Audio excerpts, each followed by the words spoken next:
నిజాంపేట మండల వ్యాప్తంగా 5 రోజుల క్రితం కురిసిన భారీ వర్షాలకు నందిగ్రామ, చల్మెడ, నిజాంపేట గ్రామాల్లో పూర్తిగా దెబ్బతిన్నటువంటి కల్వాటు బ్రిడ్జిలను ఆదివారం జిల్లా కలెక్టర్ రాహుల్ సందర్శించారు. ఈ సందర్భంగా ఆయన మాట్లాడుతూ భారీ వర్షాలకు 11 మండలాల్లో భారీగా నష్టం వాటిల్లిందని, భారీ వర్షాలకు వరద నీరు రోడ్లపై నుంచి పోవడంతో రోడ్డు కల్వట్లు పూర్తిగా దెబ్బతిన్నాయన్నారు. కల్వట్లు దెబ్బతిన్న వాటిని PRR&B ఇరిగేషన్ డిపార్ట్మెంట్ అధికారులు పర్యవేక్షిస్తున్నారన్నారు. అలాగే పంట నష్టపోయిన వారి వివరాలను కూడా స్వీకరిస్తున్నామని, పూర్తిగా దెబ్బతిన్న కల్వట్లను పునరుద్ధరించాలని అధికారులకు ఆదేశాలు జారీ చేశామన్నారు. వాతావరణ శాఖ అధికారుల సూచన మేరకు వర్షాలు కురిసే అవకాశం ఉందని, దూర ప్రాంతాల ప్రజలు ప్రయాణం చేయకుండా ఉండటమే ఉత్తమమన్నారు. వర్షాకాల ప్రమాదాలు ఏ విధంగా సంభవిస్తుందో తెలియదని గ్రామాల్లో ప్రజలందరూ అప్రమత్తంగా ఉండాలన్నారు. ఈ కార్యక్రమంలో తహసీల్దార్ శ్రీనివాస్, ఎంపీడీఓ రాజిరెడ్డి, ఆర్ఐ ఇమాద్, మండల అధ్యక్షులు వెల్దుర్తి వెంకటేష్ గౌడ్, చల్మెడ తాజా మాజీ సర్పంచ్ నరసింహారెడ్డి, ఇన్ఛార్జి ఎంపీఓ వెంకట నరసింహారెడ్డి, కార్యదర్శి బజార్ ప్రశాంత్ గౌడ్, గ్రామస్తులు పాల్గొన్నారు.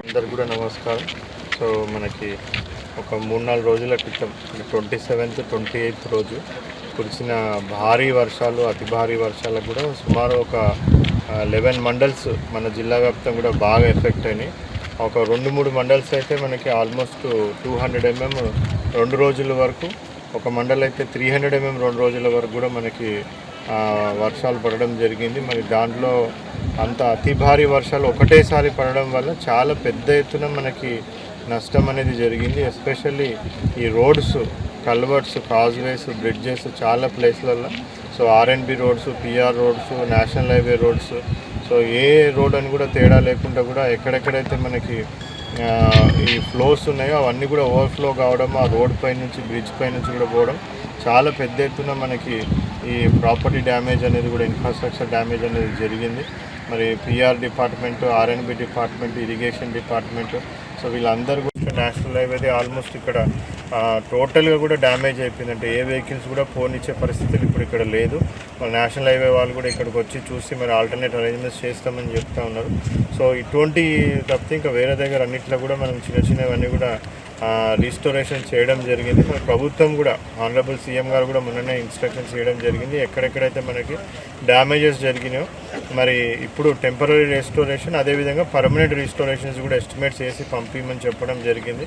మరి అన్ని డిపార్ట్మెంట్స్ నుంచి కూడా ఎస్టిమేట్స్ వేసి మళ్ళీ గవర్నమెంట్కి సబ్మిట్ చేయడం జరుగుతుంది. అదేవిధంగా పంట నష్టానికి సంబంధించి కూడా, సో ఎక్కడెక్కడైతే మనకి వాటర్ ఇన్యుండేషన్ అయిందో, సో ఆ వాటర్లో మునిగిపోయినాయి చాలా ప్లేస్ల పంట. కొన్ని ప్లేస్లో ఫ్లో ఎక్కువ చేసి మొత్తం చెరువు మట్టి అదంతా కూడా, ఇసుక అదంతా కూడా ఇసుక పేటల్లాగా మొత్తము శాండ్ కాస్టింగ్ అంతా కూడా కొన్ని అగ్రికల్చర్ ల్యాండ్స్లలో రావడం జరిగింది. మరి వ్యవసాయానికి సంబంధించి కూడా ఎంతైతే నష్టమైందో అగ్రికల్చర్ ఎక్స్టెన్షన్ ఆఫీసర్స్ అందరినీ కూడా ఫీల్డ్కి వెళ్ళి అంచనా వేయమని చెప్పడం జరిగింది. వాళ్ళు ఆ పనిలో కూడా వాళ్ళు ఉన్నారు.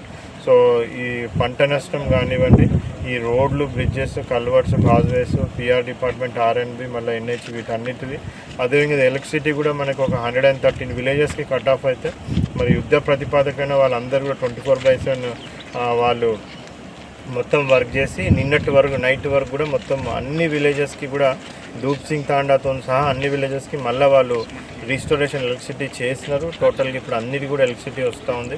కొన్ని మిషన్ భగీరథ పైప్ లైన్లు అవన్నీ కూడా కట్ ఆఫ్ అయిపోతూ కూడా మళ్ళీ ఆల్టర్నేట్ అరేంజ్మెంట్స్ చేసి వాళ్ళు కూడా భగీరథ వాటర్ కూడా ఇవ్వడం జరిగింది. మరి దీని అన్నిటి కూడా పర్మనెంట్గా మనకి ఇంకా ఇంత పెద్ద వరద, అంటే నేను కొన్ని విలేజెస్లో నేను వెళ్తే కూడా వాళ్ళు చెప్తుండే 50 ఏళ్ళలో మేము చూసినాం ఫస్ట్ టైం ఇంత పెద్ద వరద రావడం అనేసి ఆ విలేజెస్కి. సో ఇటువంటి వరద వచ్చినా కానీ విత్ స్టాండ్ అయ్యే విధంగా పర్మనెంట్ సొల్యూషన్ కూడా వచ్చే విధంగా కూడా ఎస్టిమేట్ చేసి పంపించడం జరుగుతుంది. సో అదేవిధంగా ప్రభుత్వం నుంచి ఎవరెవరైతే నష్టపోయినారో, సో కొద్దిమందికి హౌస్ డ్యామేజెస్ జరిగినాయి, కొద్దిమందికి నీళ్ళల్లో ఇండ్లు వచ్చి మొత్తం అంతా కూడా వాళ్ళ ఈ బియ్యం అవన్నీ కూడా నానిపోవడం జరిగింది. మరి ఈ ఇన్ఫ్రాస్ట్రక్చర్ డ్యామేజ్ కింద రోడ్లు ఇవన్నీ డ్యామేజ్ జరిగినాయి, పంట నష్టం జరిగింది. సో వీటన్నిటి కూడా ప్రభుత్వం తరఫున కంపల్సరీగా ప్రభుత్వం వాళ్ళందరినీ కూడా ఆదుకుంటుందని కూడా వాళ్ళందరూ కూడా చెప్పడం జరుగుతుంది. సో మన ఈరోజు సండే అయినా కానీ కూడా మన అన్ని డిపార్ట్మెంట్స్ వాళ్ళని ఫీల్డ్లోనే ఉండి ఈ వరద సహాయక చర్యలలో మళ్ళీ ఈ రీస్టోరేషన్ వర్క్స్లో అందరూ ఇతర స్థాయిలో పరిశీలించి పర్యటించి ఇవన్నీ కూడా ఎస్టిమేట్స్ అవన్నీ రెడీ చేస్తూ ఉన్నారు. ఇంకొక 3-4 రోజులలో మొత్తం అంతా కూడా నార్మల్సీకి తీసుకొని రావడం, తర్వాత పర్మనెంట్ రీస్టోరేషన్ కూడా అన్నిటికీ కూడా చేయడం అనేది కూడా జరుగుతుంది. బట్ ఇంకా కూడా మనకి ఈ వరద ముప్పు అనేది మొత్తం కూడా వెళ్ళిపోలేదు. సంగారెడ్డిలా లేకపోతే ఆ పైన మహారాష్ట్రలో అక్కడ కూడా మనకి ఇంకా వర్షాలు పడుతూ ఉన్నాయి. మంజీరా కూడా ఇంకా పెద్ద ఎత్తున 1,00,000 క్యూసెక్ల వరకు కూడా నీళ్ళు వచ్చేది ఛాన్స్ ఉందని కూడా చెప్తా ఉన్నారు. సో మంజీరా పరివాహక ప్రాంత ప్రజలందరూ కూడా ఇంకా అప్రమత్తంగా ఉండాల్సిన అవసరం ఉంటుంది. వేరే ప్రాంత ప్రజలందరూ కూడా దూర ప్రాంత ప్రయాణాలు దయచేసి ఈ వర్షాలంతా కూడా తగ్గే లోపు అందరూ కూడా ప్రయాణాలన్నీ కూడా వాయిదా వేసుకోవాలని రిక్వెస్ట్ చేస్తూ ఉన్నాము. లాస్ట్ వీక్ మనం చూసినాం, నిజామాబాద్కి సంబంధించిన వాళ్ళు కొద్దిమంది మహారాష్ట్రకి వెళ్ళి అక్కడ కూడా గల్లంత అయిపోవడం జరిగింది. సో మన దగ్గర వర్షం లేకపోయినా వేరే రాష్ట్రాలలో కూడా వర్షాలు చాలా పెద్ద ఎత్తున పడుతూ ఉన్నాయి. కాబట్టి దూర ప్రాంత ప్రయాణాలు ఏమైనా ఉంటే ప్రజలందరూ కూడా వాయిదా వేసుకోవాలని రిక్వెస్ట్ చేస్తూ, మరొకసారి ఇటువంటి సిచ్యువేషన్ వస్తే కూడా మన వాళ్ళందరూ అలర్ట్ చేస్తారు. చేసినా కానీ కొంతమంది మళ్ళీ వాటర్ ఓవర్ఫ్లో అవుతున్నా కానీ వాళ్ళు మాట వినకుండా ఓవర్ఫ్లో అవుతున్న వాటర్ని దాటాలనేది కూడా కొంతమంది ప్రయత్నాలు చేస్తూ ఉన్నారు. సో దానివల్ల కూడా విలువైన ప్రాణాలు పోయే పొజిషన్ వస్తూ ఉంది. సో మనం అందరం కూడా అప్రమత్తంగా ఉండాలనేసి కూడా మరొకసారి అందరినీ కూడా రిక్వెస్ట్ చేస్తూ, ఏమన్నా మళ్ళీ ఇంకేమన్నా మనకి ప్రాబ్లం వస్తే కూడా అందరినీ అలర్ట్ చేసే విధంగా అధికార యంత్రాంగం అందరూ కూడా సలహాలు సూచనలు ప్రజలకు ఇస్తారు. అవన్నీ పాటించాలని కూడా అందరినీ కూడా ఒకసారి రిక్వెస్ట్ చేస్తూ, ఈ తొందరలోనే ఇవన్నీ కూడా రెస్టోరేషన్ చేస్తామని కూడా అందరికీ చెప్పడం జరుగుతుంది. Thank you.